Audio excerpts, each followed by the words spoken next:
I'm just wondering, maybe I thought I will sit here, it is easy. Okay, are we all here?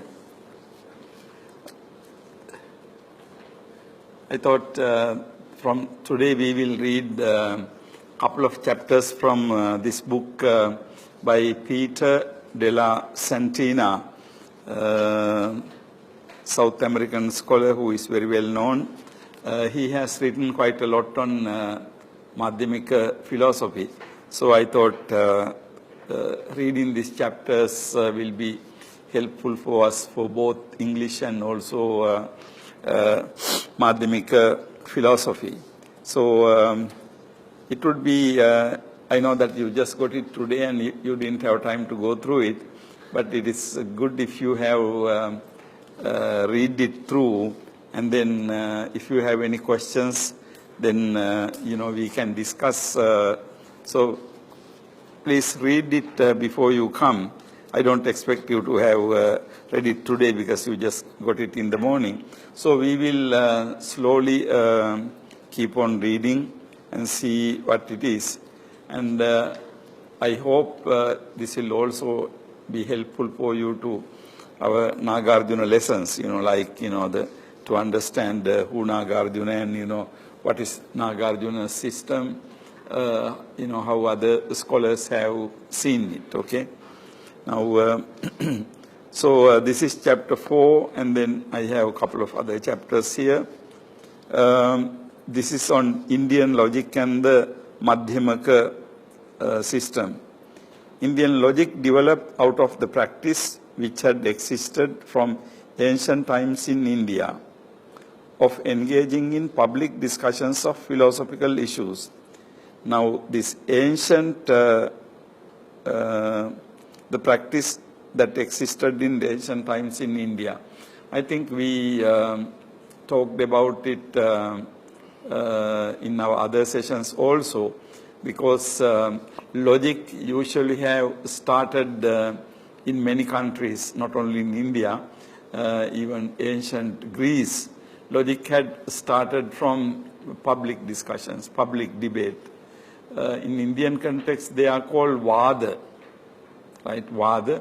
And then there are many texts in India written by both Buddhist and the non-Buddhist on how to conduct a Vada. So Vada is a very popular thing. Even in the Buddhist literature, you find quite a lot of evidence on Vada, existence of Vada. People have come and debated with the Buddha on certain issues, debated with the disciples of the Buddha on certain issues. And then there were some even professional debaters, like, their whole life is to go from place to place and conduct public debate. And, these are kind of philosophical, and also these are public gatherings. So where, the people did not have much opportunities of public gathering, these kind of things also served as public gathering and also little bit of entertainment. So, that aspect is also there. In such discussions, it was the object of the participants to convince their opponents of the correctness of the philosophical opinions which they favored. So, in other words, you are trying to convince the other person of the correctness of your view. In order to accomplish this, the participants naturally resorted to facts, which were commonly approved by all the parties to the discussion as well as the public at large. So, in order to support their position, they made use of facts, but these facts are acceptable to both parties.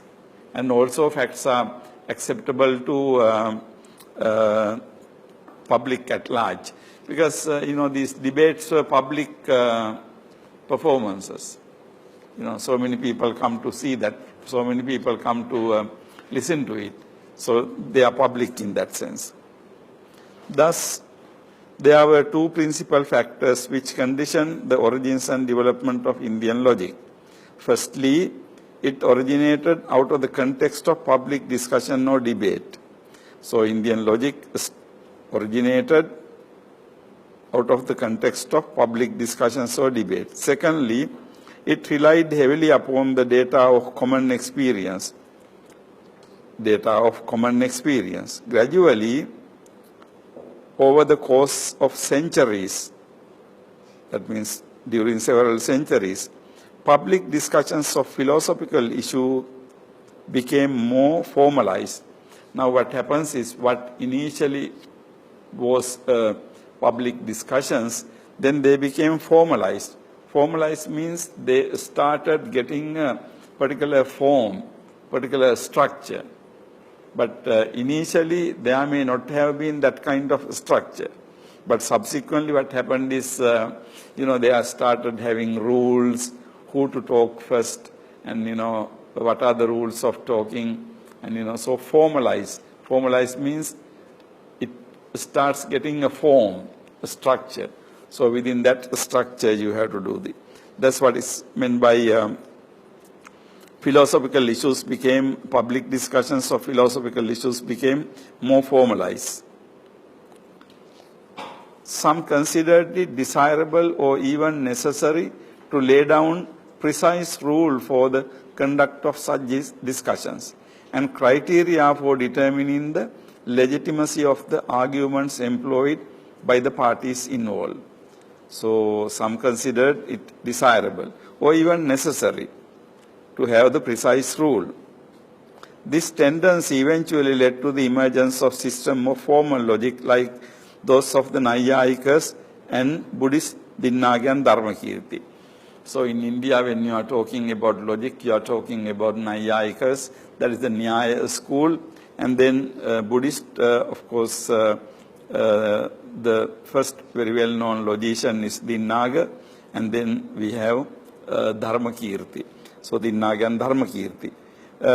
In fact, in the Buddhist literature, when you study history of Buddhist logic, you can see quite a lot of logical rules being applied in the Buddhist text, like what we are discussing Kathavattu. But Kathavattu, we know that later than the discourses.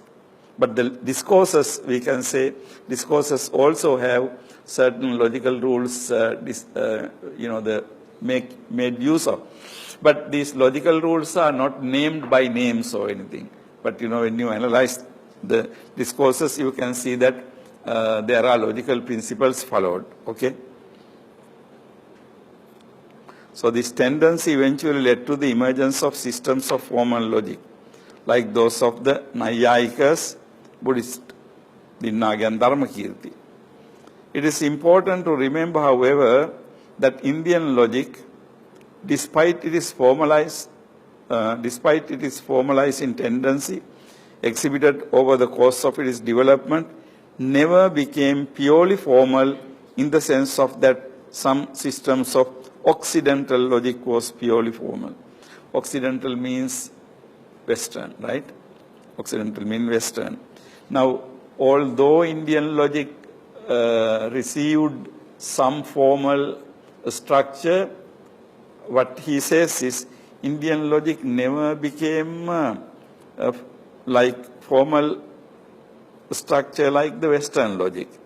What it means is like, ultimately in Western logic, gradually you develop purely the form. Now when you develop the form, what happens is, you are just looking at the form, not the content.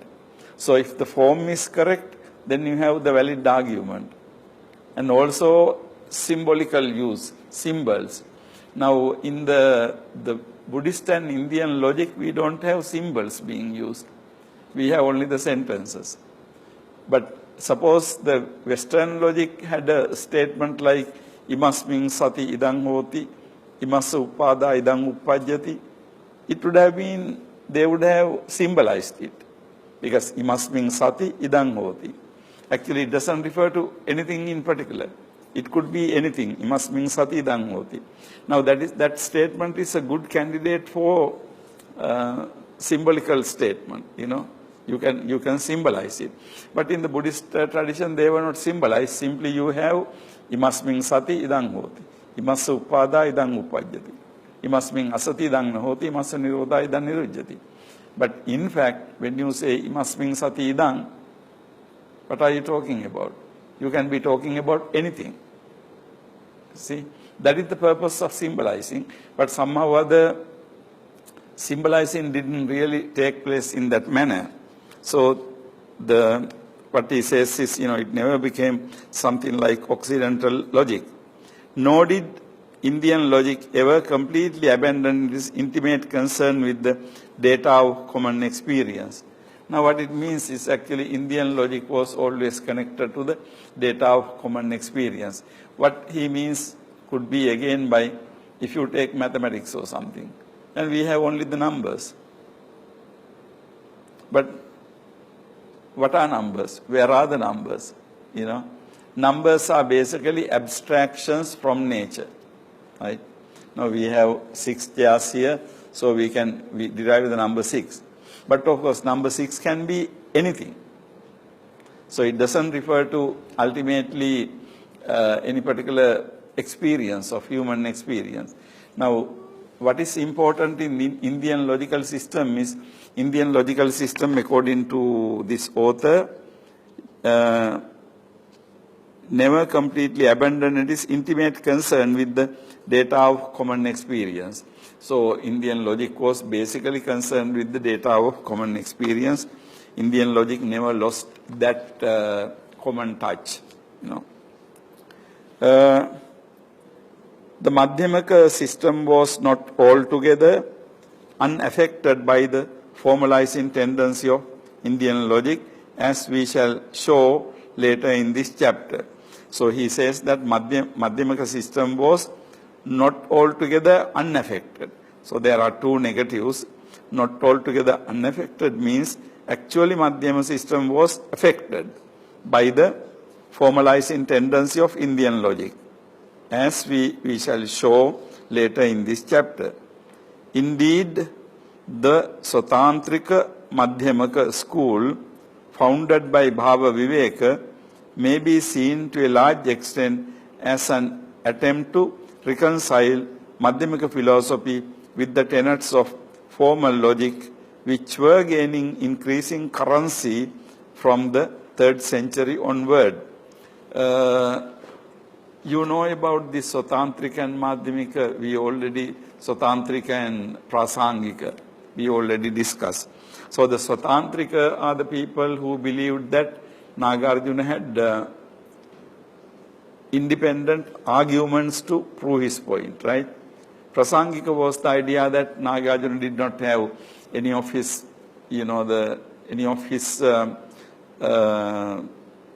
thing to prove, but instead Nagarjuna just disproved other people's view. But Swatantrika held a different view. So Swatantrika were really influenced by a lot of logical reasoning. So Swatantrika Madhyamika school, founded by Bhava Viveka, may be seen to a large extent as an attempt to reconcile Madhyamaka philosophy with the tenets of formal logic, which were gaining increasing currency. Increasing currency means increasing validity from the 3rd century onwards. So the logical systems that started in the Buddhist tradition were used by Swatantrika school of Madhyamika philosophers.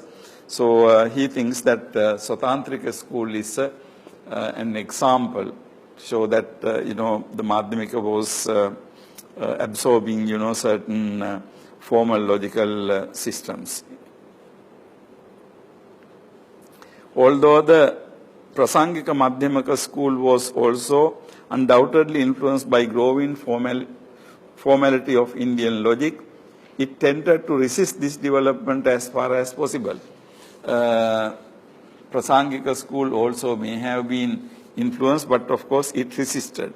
Now, out of these two interpretation traditions, Swatantrika people willingly accepted logical system. Okay? But Prasangika people willingly rejected it. So it's a kind of reaction.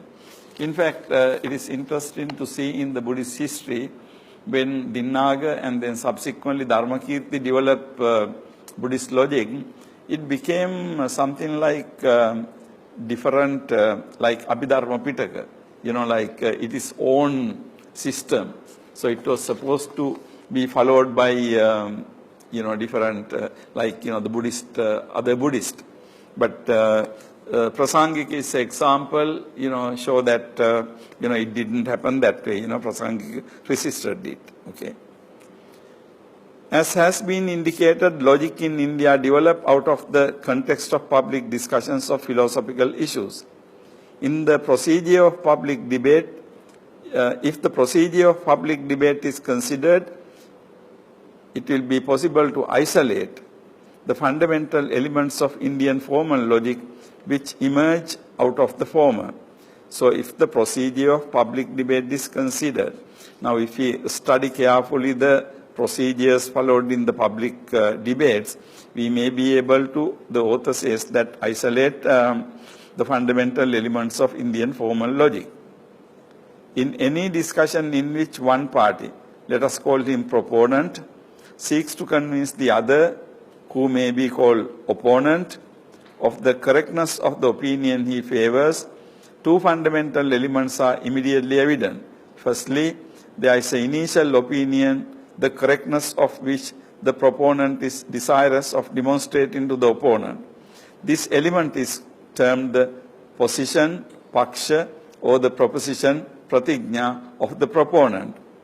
In fact, the proposition contains two distinct elements, a subject and a predicate. However, for the time being, it suffices to say that it constitutes the subject matter which is to be proved.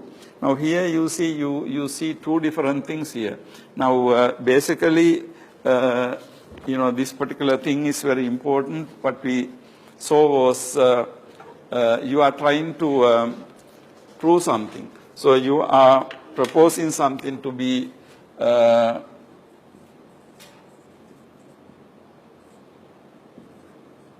pratigna or paksha. This means thesis. Proponent is the person who is proposing, trying to prove it. Opponent is the person who is trying to disprove it. Now in the Kathavattu logic, Sakavadi is the proponent, Paravadi is the opponent, right? So these are the two people basically. Now here what is happening is basically in a logical statement, this is a very important element, paksha or pratigna of the proponent. In fact, the proposition contains two distinct elements. Now you remember when we were discussing categorical propositions, we had subject and the predicate. So the subject and the predicate. When we say all human beings are mortal, all human beings is the subject, are mortal is the predicate, if we know that.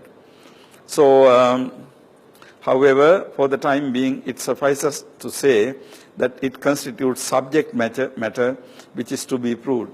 In other words, in a debate, you are trying to prove something. So that is your subject matter. Okay. Now, this is aside the reading. It is the same thing. This same thing is applicable to academic writing. In academic writing also, we are trying to prove something. If you don't have anything to prove, you are just writing something, a description, account. For example, like a newspaper report. You just report what you see, what happened. But then going beyond the report, academic writing, you are trying to prove. You are trying to prove a point. So strictly speaking, academic writing also you have to have a pratigna. Now this is the thing that you are trying to prove. Say you are writing a dissertation or you are writing your research paper. Anything, there must be a point, one point or a couple of points you are trying to prove. So this is the same thing. In a debate, you are trying to establish something. So that part should be very clear.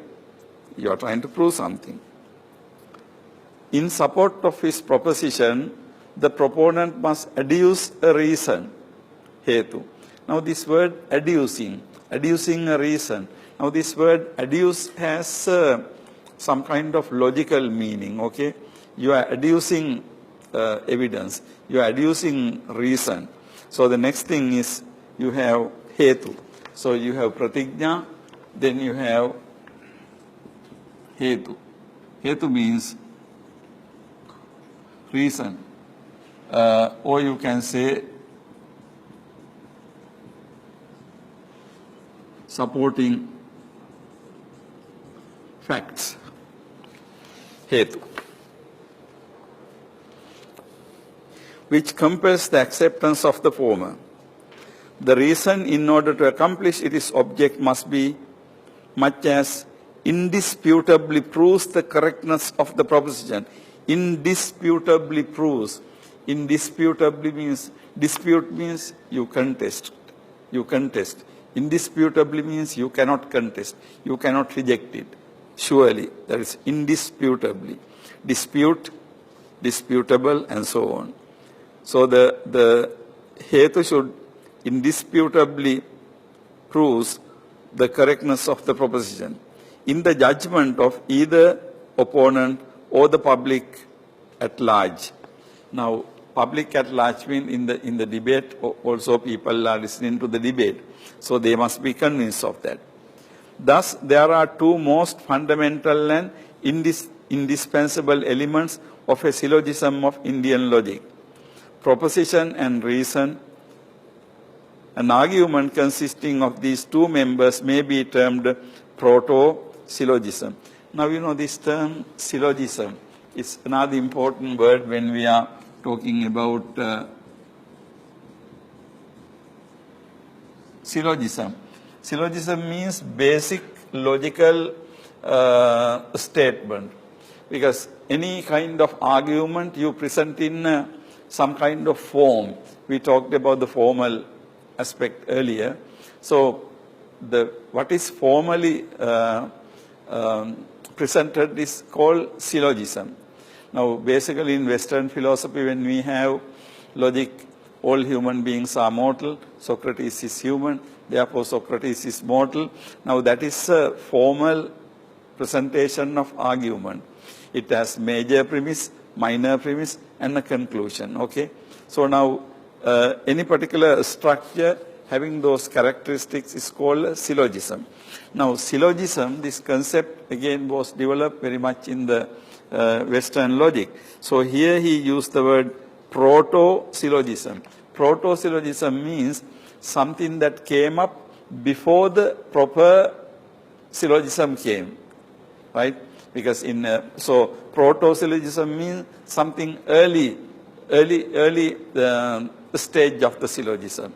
So the syllogism was not exactly there, but it's a proto-syllogism. So in other words, when we talk about the Indian logical context, they talk about the development of proto-syllogism. That means early stage of development of syllogism.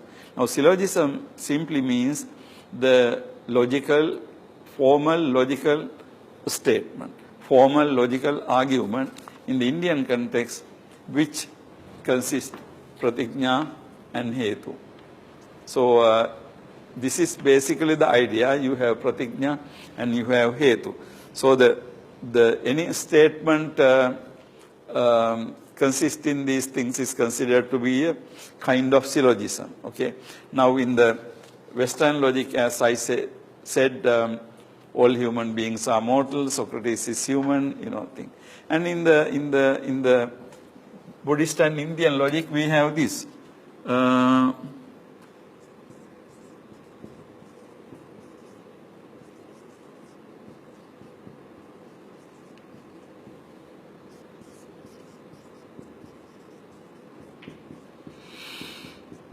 Now this is Parvato Agniman. The mountain has fire. Dhumatvat, because it has smoke. Now here, Dhumatvat, it has smoke, is the hetu. Pratigna is what you want to prove is Parvato Vakniman. The mountain has fire. You want to prove that mountain has fire, so your hetu you give is because it has smoke. Now, this is basically, you can say, proto-syllogism. Not exactly the complete syllogism, but what is called proto-syllogism, what comes, the before proper syllogism. So this has pratigna and hetu.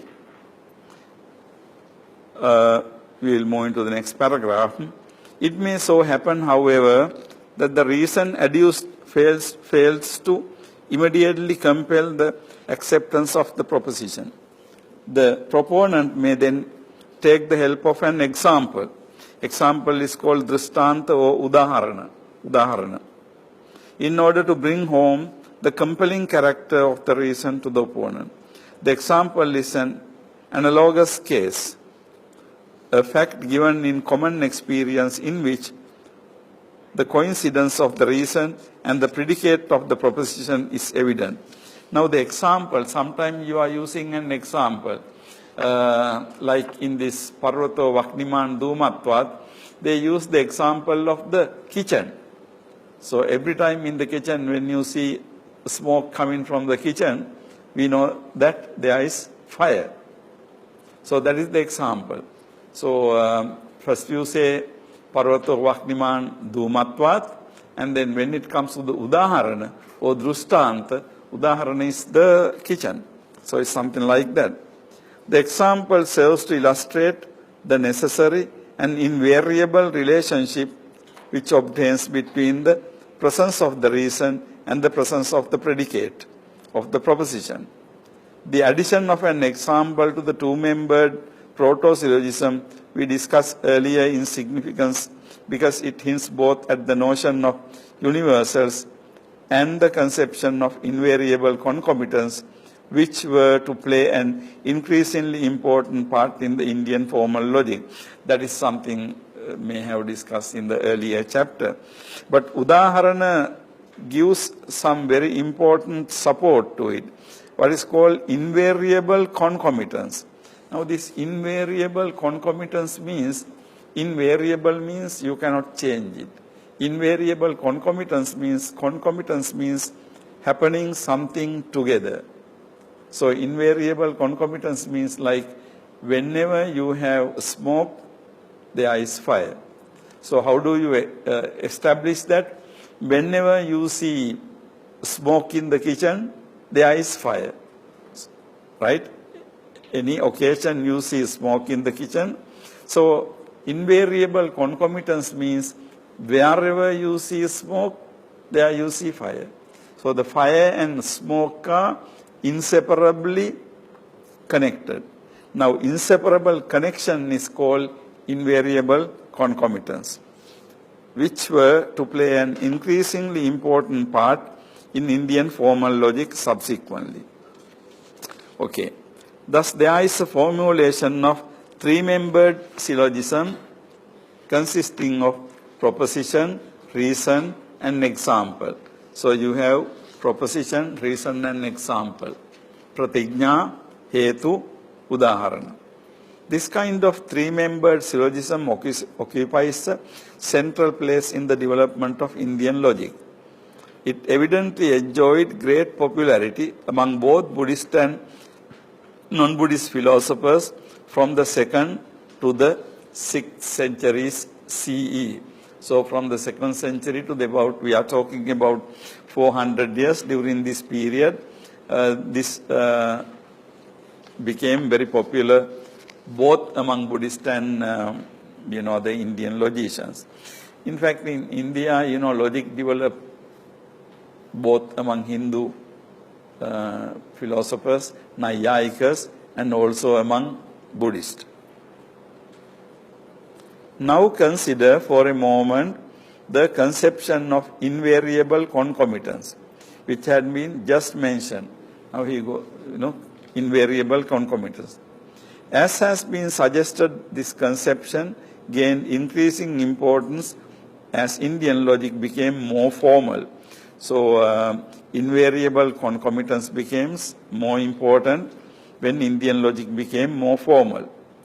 In simple terms, invariable concomitance means that the presence of or existence of the reason is necessarily bound up with the existence of the predicate of the proposition. So the existence of the reason is necessarily bound up with the existence of the predicate of the proposition. Now if you take a proposition, it is predicate side is it is the presence or existence of reason is necessarily bound up. So the presence of the existence of the reason is necessarily bound up with the existence of the predicate. Now if you take the mountain is fiery, so when you say mountain is fiery, along with fire, the presence of smoke is necessary. So invariable concomitance means the presence of the existence of the reason necessarily bound up with the existence of the predicate of the proposition. In other words, it is inconceivable that the reason could exist without the predicate also being present. It's inconceivable. You can't imagine. You can't think. Reason could exist. Now in this example, reason is smoke. Okay? So smoke, it is inconceivable that smoke can exist without fire. Right? So that is what it is. It's inconceivable that the reason could exist without the predicate also being present. This is termed the relationship of invariable concomitance obtaining between the two. This conception is expressed in the major premise of Occidental logic. Major premise. Now, when you say all human beings are mortal, all human beings are mortal. Or being human and being mortal cannot be separated from each other. So that is the idea. The help of the following illustration may be taken. So he gives a illustration. Proposition, sound is impermanent. Reason, because sound is the product. Now this is basically an argument found in the Buddhist logic. The proposition or pratigna, what you want to prove is sound is impermanent. Reason is sound is a product. The fact that sound is a product compels the acceptance of the predicate. The quality of being impermanent because the fact of being product is invariably bound up with the fact of being impermanent. Now that is the invariable concomitance. So if you take this example,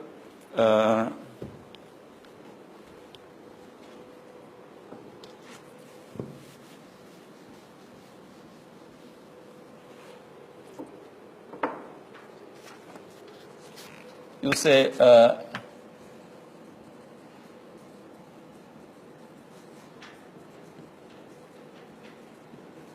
the sound is impermanent. This is the thesis. Reason is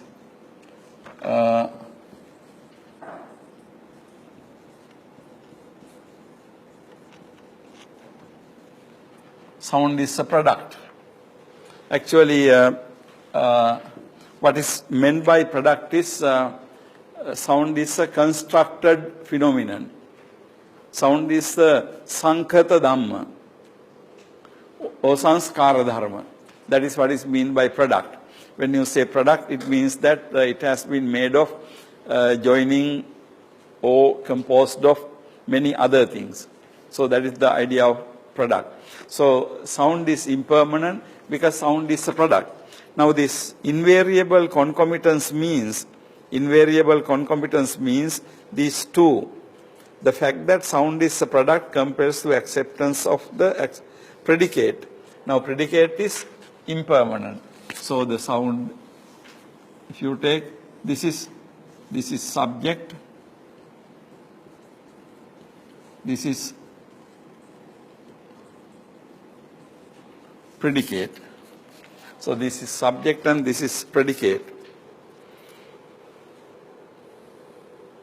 The fact that sound is a product compels the acceptance of the predicate, the quality of being impermanent.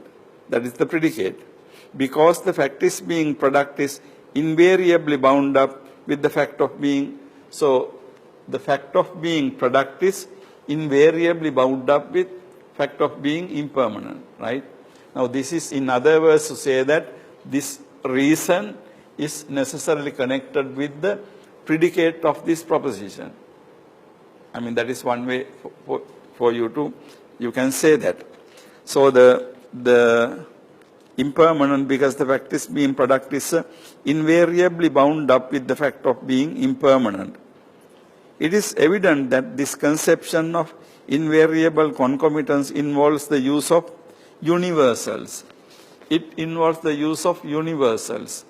In philosophy, we talk about this existence of, say, universals. What is the opposite of universals? Opposite of universals is particulars. So we talk about universals and then we talk about the particulars. Now example is if you take this, if you take say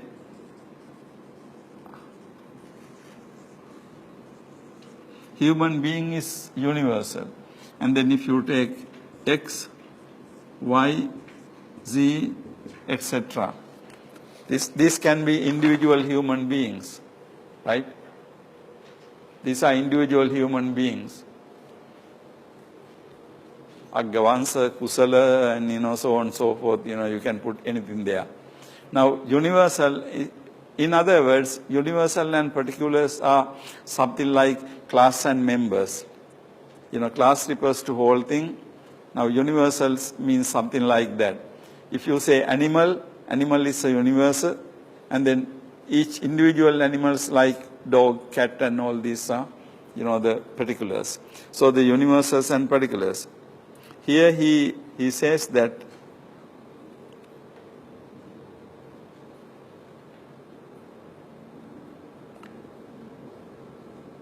it is evident that this conception of invariable concomitance involves the use of universals.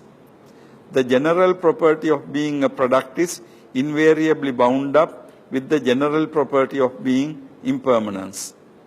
Property of impermanence. So the general property of being a product is invariably bound up with the general property of impermanence. So when we say general property, we are talking about the universals. This is also indicated by the citation of an example, a jar.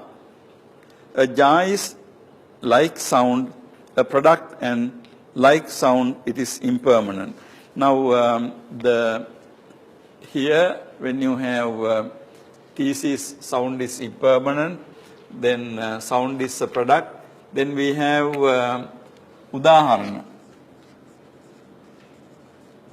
Example, you can say like a jar. Jar means we can say like a pot, right? Like a pot.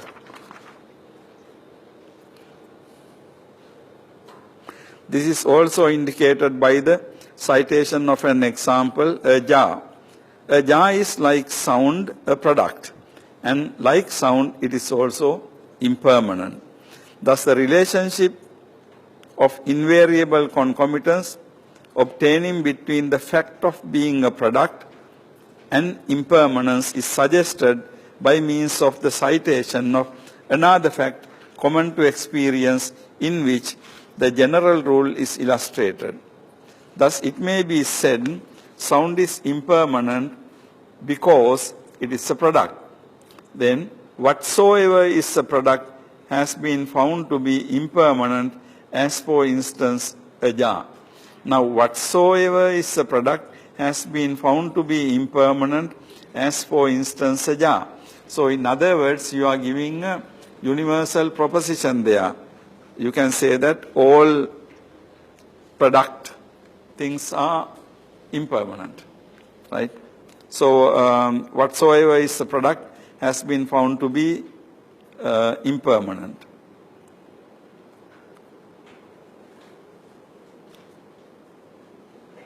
Instance is like a jar.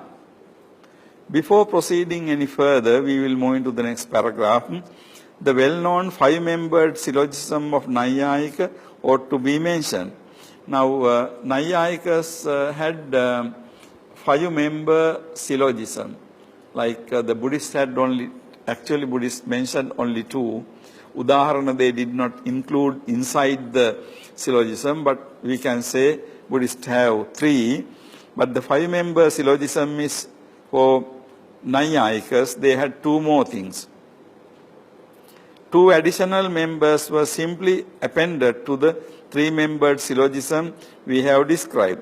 They are application, upanaya, and conclusion, nigamana. Of these, the conclusion is hardly significant because it consists merely a restatement of the proposition at the end of the argument. Application is, however, somewhat more interesting because it too makes even more explicit the implied presence of a relationship of invariable concomitance obtaining between the two universals or general properties. Now, of these last two things, he says that nigamana is not very important because nigamana is the restatement of the pratigna. Okay? So hardly significant. It is a restatement. However, application is, however, somewhat more interesting because it too makes even more explicit the implied presence of the relationship of invariable concomitance obtaining between two universals or general properties.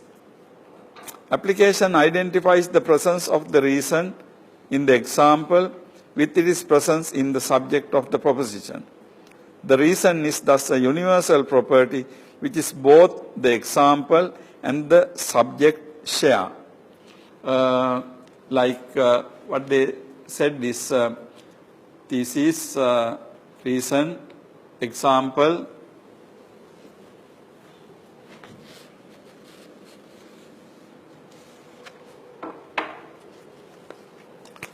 we can say application is called upanaya, and then you have conclusion, which means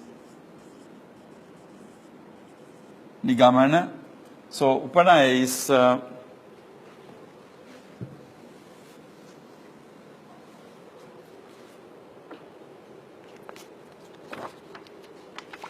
combining these two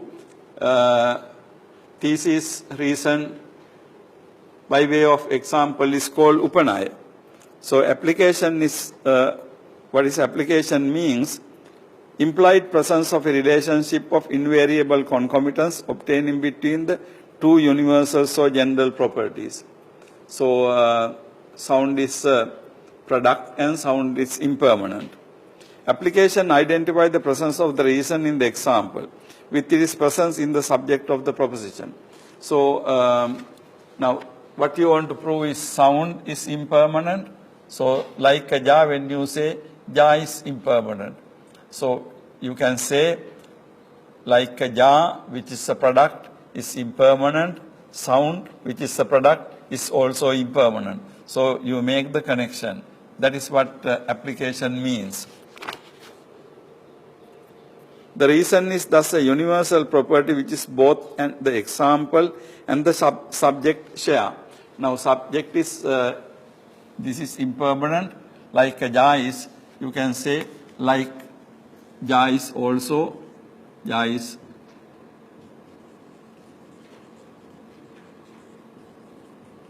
impermanent. So you can see this has impermanence, this has impermanence. So the making the connection is really the Upanaya. And Nigamana is again, sound is, you can say therefore, sound is impermanent. So here actually this is similar to the thesis. What you want to prove is ultimately what you want to conclude. The Buddhist logician said that why repetition? So Buddhist logician dropped these two things, then they just went into the pratigna and also udaharana. But of course in the Naiyayikas have this 5-membered syllogism, pratigna, hetu, udaharana, upanaya and nigamana.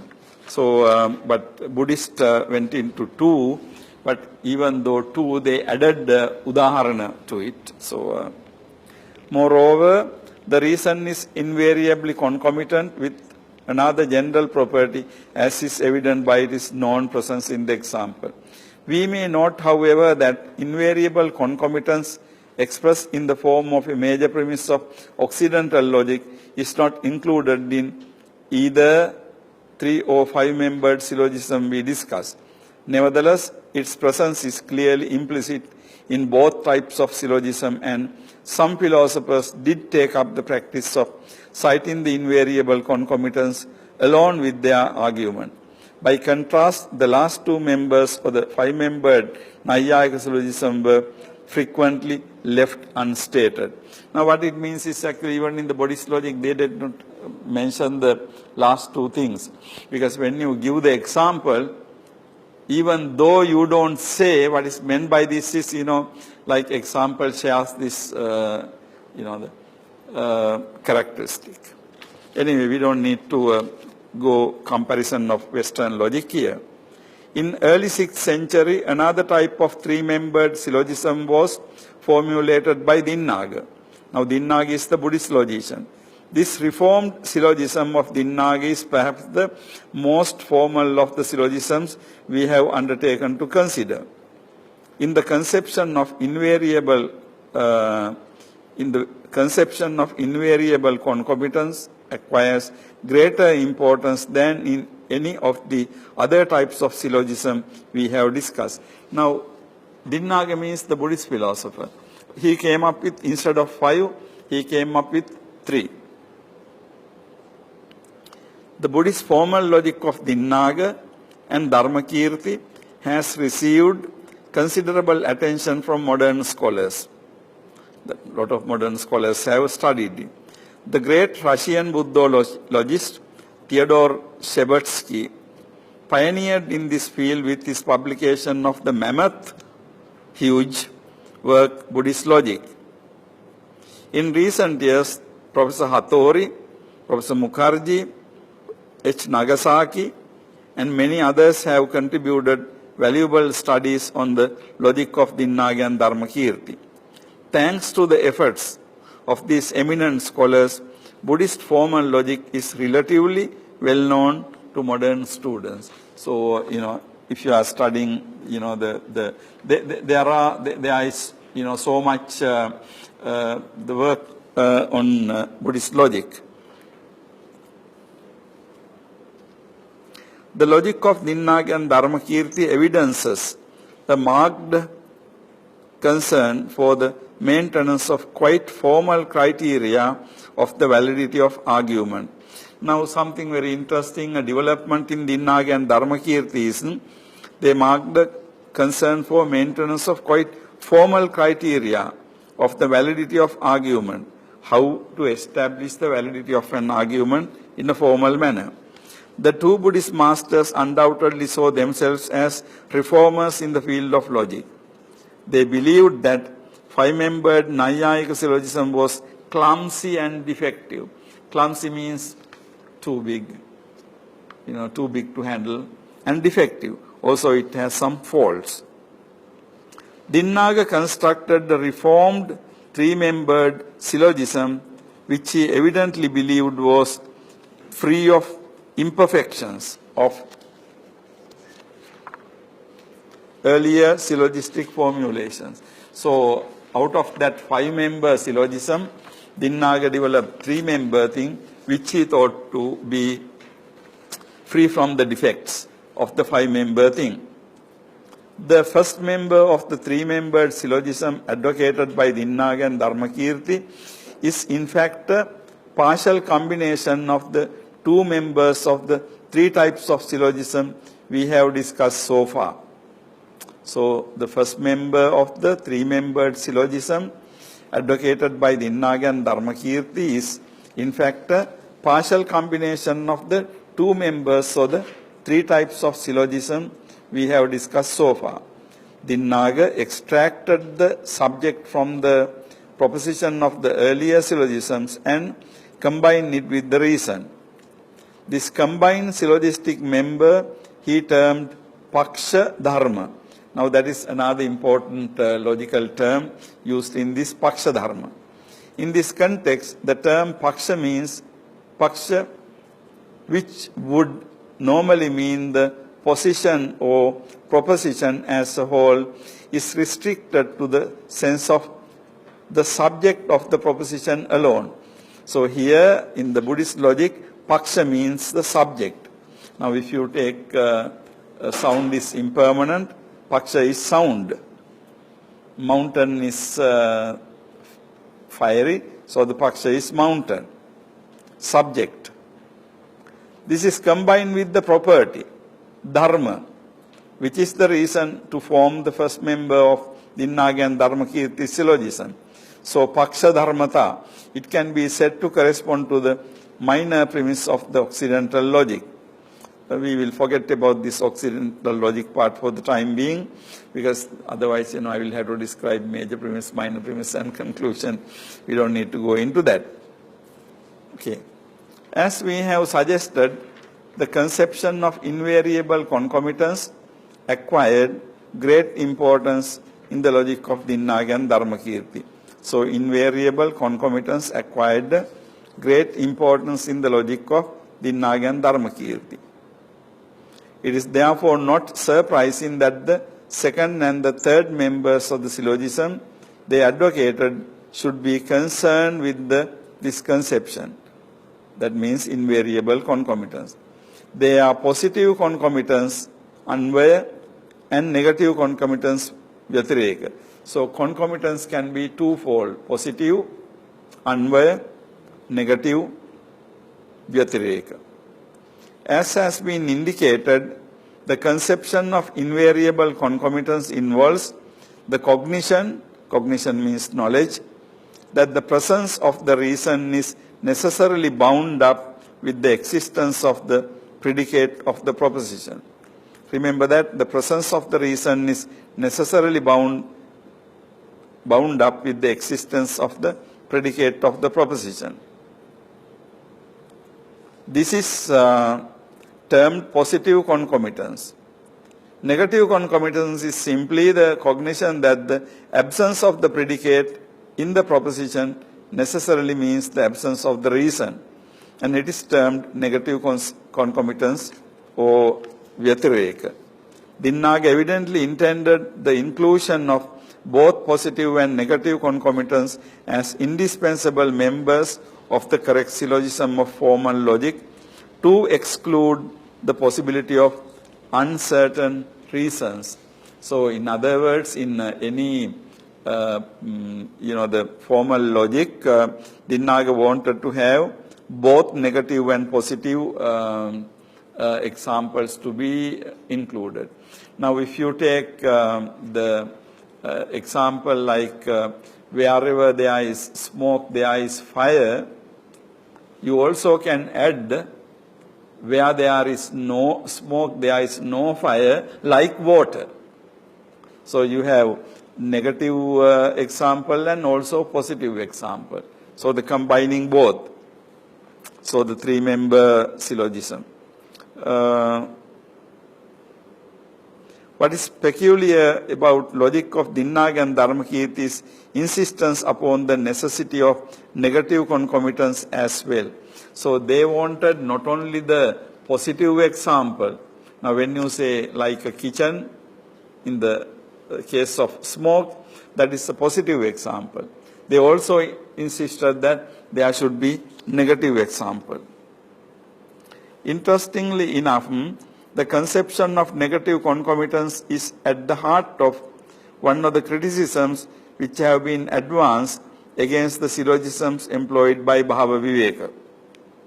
Now, Bhava Viveka's, against Bhava Viveka's thing, interestingly enough, the conception of negative concomitance is at the heart of one of the criticisms which have been advanced against syllogisms employed by Bhava Viveka.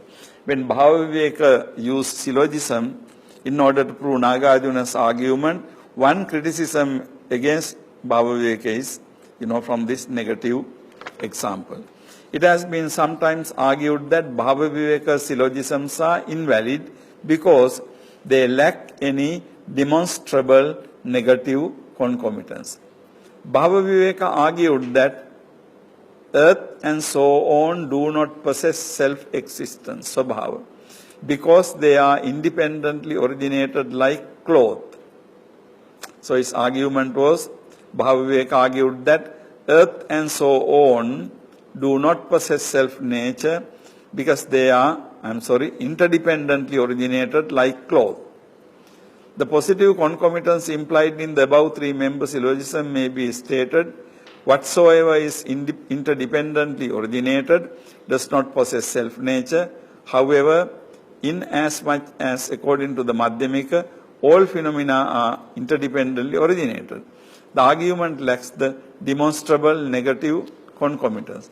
Now here the thing is this: in order to prove this argument, Bhava Viveka also has to show negative example. But how can he show negative example? Because everything according to Madhyamika is interdependent things are absence of or lacking of svabhava. So you can't provide any negative example. So that way Bhava Viveka's arguments have been criticized. This, however, does not constitute a conclusive criticism of syllogism advanced by Bhava Viveka. In the first place, we have indicated that the stress laid upon the necessary presence of negative concomitance is peculiar to formal logic of Dinnagi and Dharmakirti. That means it is found only in their logic. It is evident that philosophers and logicians of the period to which Nagarjuna, Bhava Viveka and even Chandrakirti belong were not particularly concerned with the conception of negative concomitance. Actually, Nagarjuna was coming way earlier than Bhava Viveka and also the logicians.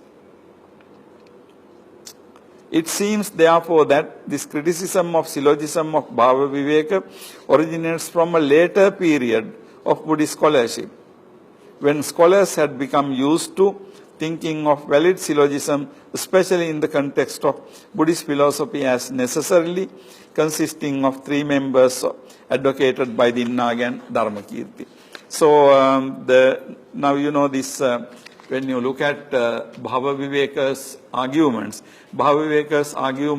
may have come from in a period before Dinnagi and Dharmakirti logic was established. Right?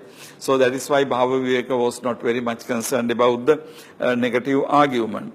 But then Bhava Viveka presents negative arguments, but of course in his arguments he doesn't have a negative example, simply because you can't have a negative example. Last paragraph, page 53. Moreover, the problem of being able to consistently produce a demonstrable negative concomitance was a difficult one, even for Dinnagi and Dharmakirti. So even for Dinnagi and Dharmakirti, it was not easy. Dharmakirti, in fact, argues that the conception of negative concomitance is an ideal construction. Ideal construction means it may not be there in the real life, but it is ideal construction, which follows directly and immediately from the cognition of positive concomitance. So the moment you identify positive concomitance, negative is also imaginable. Whether this reply of Dharmakirti be convincing or not, as a defense of the conception of necessity of the presence of negative concomitants in all cases, it is obvious that a similar defense can be made of the argument advanced by Bhava Viveka. Now, if this is true, then we can also defend Bhava Viveka's argument. The criticism of Bhava Viveka's syllogism for lacking a demonstrable negative concomitance is therefore without much substance. So this author concludes that, so the criticism of Bhava Viveka's syllogism for lacking demonstrable negative concomitance is not very important. Indeed, to our knowledge, this objection against Bhava Viveka's syllogisms was not traced by any of the exponents of the Prasangika school in India or in Tibet up to the 15th century. So up to the 15th century, this objection was not raised. For again, to our knowledge, does any contemporary Tibetan scholar object to Bhava Viveka's syllogism on this ground? So according to Peter Della Santina, not any modern present philosophers also have come up with this criticism. We move on to page 54. The gradual formalization of Indian logic had its effect on the logic employed by Madhyamika scholars. Gradual formalization of Indian logic had its effect on the logic employed by Madhyamika scholars.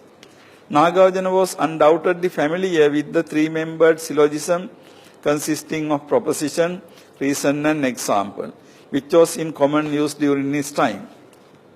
Nagarjuna knew it. But remember, Nagarjuna belongs to the 1st century BC CE. In all likelihood, he was also cognizant of means he knew, 5-membered Nayayika syllogism.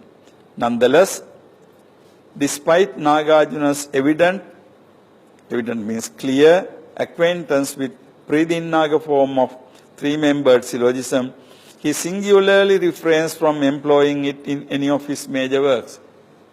Although Nagarjuna knew, Nagarjuna doesn't use it.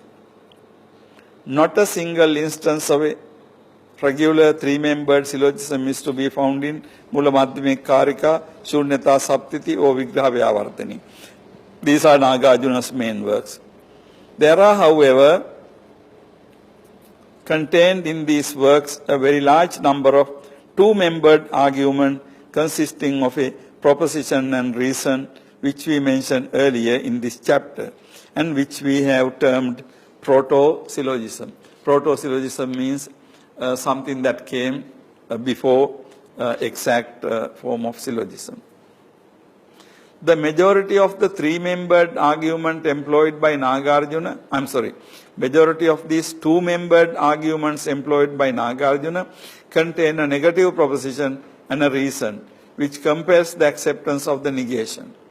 Now, Nagarjuna has made use of the 2-membered arguments, and according to Peter Della Santina, most of them are negative. We may cite the following examples. Nagarjuna argues that causes and conditions do not really belong to existence because they would then be superfluous. Superfluous means they are going to be empty. So the causes and conditions do not really belong to existence because they would then be superfluous. Again, he declares that the sense of vision does not really perceive external objects because it lacks the capacity to introspection. Nirvana, he argues, is not existence because it would then be characterized by decay and death. Now you see, what is happening here is, in Nagarjuna, I think not only Nagarjuna, any writer, philosopher, you can find a statement made and reason given in support of that, So that is basically an argument. You give a reason. You say Nirvana is, for example, not existence, because if it is existence, something existing, then it will be subject to decay and death. So, you give a reason and then you give the conclusion related to it. Nagarjuna does occasionally employ 2-membered positive arguments utilizing the conceptions of emptiness and interdependent origination. He argues at several places that phenomena are empty because they are interdependently originated. Now again, that is a Nagarjuna's statement. Phenomena are empty because they are interdependent, causally conditioned, or pratitya samutpanna. In other words, Nagarjuna would say every pratitya samutpanna object is empty. The above arguments which we have extracted from the works of Nagarjuna are all instances of two members proto-syllogism. They are capable of expansion into 3 or even 5-membered syllogisms. However, Nagarjuna evidently did not consider it necessary or desirable to do so in any of the works which have come to our notice. Okay, but Nagarjuna did go beyond 2-member syllogism. Buddhapalita, who commented on Mula Madhyamika Karika of Nagarjuna, undertook to explain the intention of the latter, that means Nagarjuna, in greater detail. However, he too strictly refrained from formulating any formal syllogisms, either the 3 or 5-membered type. Now, Buddhapalita is really the one who advocated the Prasangika method. So, Prasangika method anyway does not attribute any kind of positive arguments to Nagarjuna, so he doesn't formulate any 3-member or 5-member arguments. Buddhapalita argues that phenomena do not originate from themselves because they exist and hence their origination would be superfluous. Now, if again, the kind of arguments we discussed in the morning, if things exist in the Sat manner, then they don't originate from themselves because they exist, hence their origination would be. Now, if you want to disprove the things originate from themselves, now it's very clear. If something to originate from itself has to be there already, right? Isn't it? If something is to originate from itself has to be already there. Otherwise, how can you talk about originating from itself? So that is Buddhapalita's argument. Because their existence, their origination would be superfluous. This argument advanced by Buddhapalita corresponds to that found in the first illustration cited above from the works of Nagarjuna. So Buddhapalita's this argument is very much like what he quoted earlier. While the argument undoubtedly constitutes the elaboration of Nagarjuna's argument, it is still not presented in the form of either 3 or 5-membered syllogism. So Buddhapalita doesn't present these things by 3 or by 5-member forms, syllogism. Coming back to Bhava Viveka again, Bhava Viveka for his part formulated this argument of the Madhyamika against the origination of existing phenomena in conformity with the requirements of the Pridinnaga 3-membered syllogism.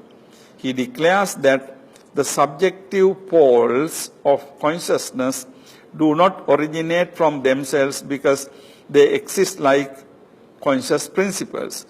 This argument advanced by Bhava Viveka clearly contains the elements of the Pridinnaga 3-membered syllogism: proposition, reason, and example. It is an obvious compromise on the part of Madhyamika scholar with the increasing formalization of Indian logic. Now, what does it mean? This argument advanced by Bhava Viveka clearly contains the elements of the Pridinnaga 3-membered syllogism: proposition, reason, and example. It is an obvious compromise on the part of Madhyamika philosopher with the increasing formalization of Indian logic. So Peter de la Santina thinks that for him to use this 3-member argument is a compromise. That means, kind of compromising his position as Madhyamika philosopher. As has been already suggested, the influence of the tendency exhibited by Indian logic to become increasingly formal upon the Madhyamika system is most evident in the emergence of the Swatantrika school founded by Bhava Viveka. So Swatantrika school betrays the signs of Indian logic becoming formal. Nonetheless, even Chandrakirti, the foremost advocates of Prasangika philosophy, had in some degree to respond to the increasing pressure of formalization of Indian logic. After the advent of Bhava Viveka, this pressure emanated not only from the traditional opponents of the Madhyamika, but also from within the system itself. What it means is simply, when Dignaga and Dharmakirti started Buddhist logic, whoever wrote books on Buddhist philosophy had to be influenced by Dignaga and Dharmakirti logical system. You can't simply, now for example, Buddhapalita would deny any kind of logical arguments. But according to Peter de la Santina, it is not very easy, even for Buddhapalita or Chandrakirti. Chandrakirti is the most ardent defender on Prasangika method. So, even Chandrakirti, the foremost advocate of the Prasangika philosophy, had in some degree to respond to the increasing pressure of formalization of Indian logic.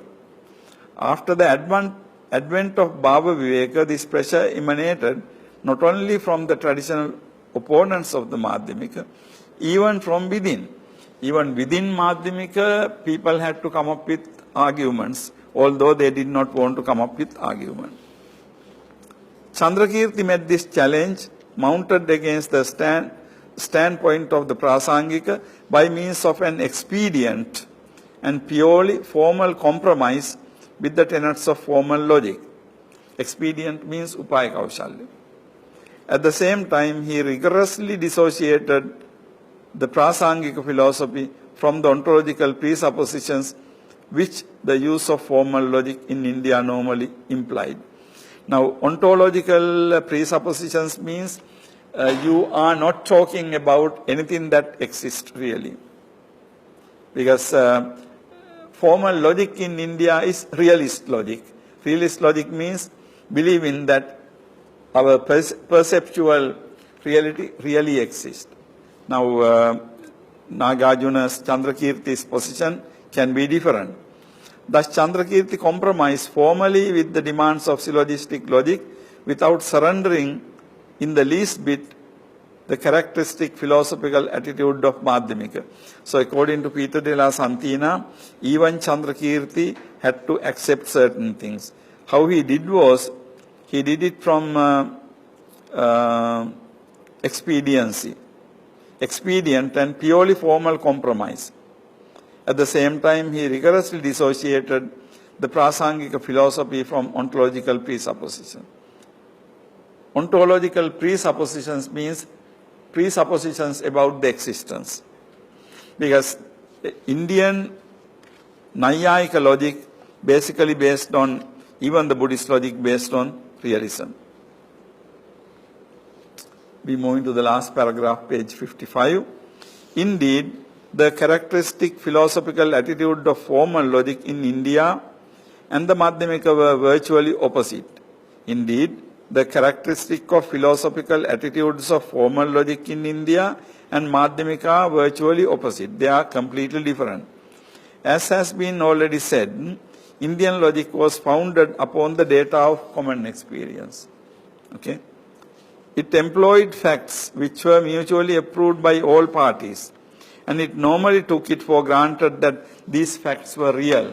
Now we are talking about the realism. Realism means to believe that all our perceptual things are really existing. But if you take Madhyamika, Madhyamika is different. The Madhyamika, however, on the contrary, when the nature of the ultimate truth was the subject of a discussion, did not admit the reality of such facts. So Madhyamika did not accept. Nonetheless, the Madhyamika could legitimately employ the conventions of formal logic, so long as he did not himself admit the reality of the elements they contain, when the nature of the ultimate was to be decided. In other words, what it says is, Madhyamika philosophy did not accept logical rules when it discussed the ultimate reality. Ultimate reality, of course, they're not applicable It doesn't talk about, according to this analysis, the ordinary sensible reality.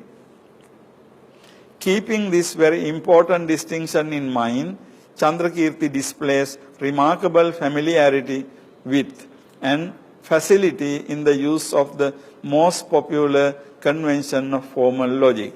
So that means, nevertheless, although Chandrakirti did not want to use them, but from his text you can see that he knew these logical rules, namely the 3-membered and the 5-membered syllogism. Indeed, in the words of Chandrakirti, the influence of the formalizing tendency of Indian logic upon even the Prasangika school is quite evident. So even the Prasangika is the one that rejected logic, okay? In the Prasannapada is Chandrakirti's commentary to the Nagarjuna. We find many instances of both 3 and 5-membered syllogisms as well as frequent statement of invariable concomitance. These are not only quoted very freely in the work, but are also employed liberally by the author himself in defense of the Prasangika Madhyamika philosophy. So it's kind of very interesting. Prasangika believes that Nagarjuna never used arguments, but in defending Prasangika, in the Prasannapada, this commentary, Chandrakirti, commentator, uses both 5-member and 3-member syllogisms. Next paragraph. Chandrakirti reformulates arguments used by Nagarjuna, and Buddhapalita in accord with the conventions of the 3 and the 5-member syllogisms, without admitting the reality of the elements they contain. So in other words, Chandrakirti and Buddhapalita, they take the structure of the argument. But of course, they don't believe that these are really existing things. He declares that the sense of vision does not perceive external objects because it lacks the capacity of introspection. Like a jar. The elements of a 3-member syllogism, proposition, reason and example are clearly present in this argument. Moreover, although the additional 2 members of the 5-member syllogism and the invariable concomitants are, in this case, left unstated, but of course you can see them clearly.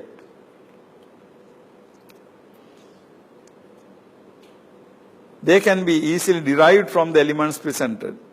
He also adduces the following formal 3-membered syllogism against the realist insistence upon the variety of perception. Proposition, direct perception is delusive. Reason, because it is perception. Example, like the perception of 2 moons by one afflicted by a fault of vision. Now there you see this argument contains proposition, reason and example. As in the case of the earlier argument, the 2 additional members of the 5-membered syllogism and the invariable concomitants, although unstated, may be easily derived from the elements presented. Again, Chandrakirti reformulates Buddhapalita's argument against origination of phenomena from themselves so as to reveal in it all the 5 members of the Nyaya syllogism.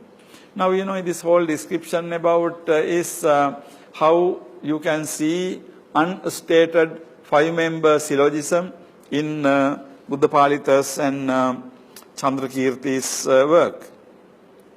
Moving into the last page, Chandrakirti did not employ, nor does he seem to have been particularly concerned with the 3-membered syllogism advocated by Dinnaga. He was, however, undoubtedly familiar with Dinnaga's logic because he takes up the question of the value of the logical information advocated by the latter. It is possible that Dinnaga's logic had not yet acquired any widespread popularity during the life of Chandrakirti, and therefore the latter did not feel it necessary to devote much attention to it. In any case, Chandrakirti seems to have concluded that the reforms urged by Dinnaga did not have much value. So for Chandrakirti, Dinnaga's reforms were not really he didn't think they were to be very valuable. Thus, we move into the last paragraph. it is evident that Madhyamika system was influenced by the tendency of Indian logic to become more formal over the course of time. Now that can be considered to be the conclusion of this chapter, okay? It is evident that the Madhyamika system was influenced by the tendency of Indian logic to become more formal. The final stage of the influence exercised by Indian formal logic upon Madhyamika system can perhaps be seen in the orthodox philosophy of the Tibetan Buddhist scholastic tradition. So, Tibetan Buddhist scholastic tradition came later. Although the Tibetan scholastic tradition now almost exclusively upholds the philosophy of Prasangika Madhyamika school, Indian formal logic has retained an important place within it. Now, Tibetans really went into Prasangika school. Even though they were Prasangikas, they kept Indian logic. Indian formal logic has retained. Not, however, as it is presented by the Pre-Dinnaga 3-membered syllogism or 5-membered or Nayayika syllogism, which have fallen into disuse. Actually, Tibetan Buddhism started after the 7th and 8th century. So by that time, these things have gone into disuse.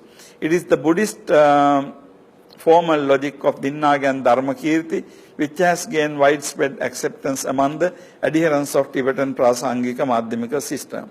Indeed, at present, when Tibetan scholars speak of 3-membered syllogism of formal logic, they almost invariably mean the syllogism advocated by Dinnaga and Dharmakirti. This does not indicate, however, that the Tibetan Prasangika Madhyamikas have abandoned the critical attitude of the Prasangika philosopher towards formal logic. That means even though Tibetans use the formal logic, they are still critical about it. The Tibetan Prasangika Madhyamikas neither admit the syllogism of formal logic, nor the reality of the elements they contain when the nature of ultimate truth is to be determined. So, Paramartha Satya, when it comes to Paramartha Satya, Tibetans also don't accept logic. The utility of the Buddhist formal logic of Dinnaga and Dharmakirti is explicitly restricted by Tibetan Prasangika Madhyamika system to the limits of the phenomenal. Phenomenal means experience thing. Experience things means whatever we can experience from our senses. So, Tibetan system does not accept logic with reference to the absolute truth or Paramartha Satya. But they restrict logical rules to the phenomenal means experience thing. I think it is the same with Chandrakirti also. So in other words, all the whole crux of this article is to show that in the Prasangika Madhyamika philosophy, although Prasangika rejects logical arguments, in fact, they have not rejected the formal logical arguments. They have presented formal logical arguments. And most of the things they have presented can be structured according to formal logical structures. And not only that, in the Prasangika method, Prasangika is known for rejecting logic. But according to Peter de la Santina, Buddha Palita has used this, logical form. And also Chandrakirti has used. And when it go to Tibetan scholars also have used the logical principles. Only important thing is they have not used logical principles with reference to ultimate truth, Paramartha Satya. So when it comes to describe the Paramartha Satya, they have not used it. Look, I read the whole chapter. I don't know how many people followed it. So I don't want to go anymore. I'm stopping it here.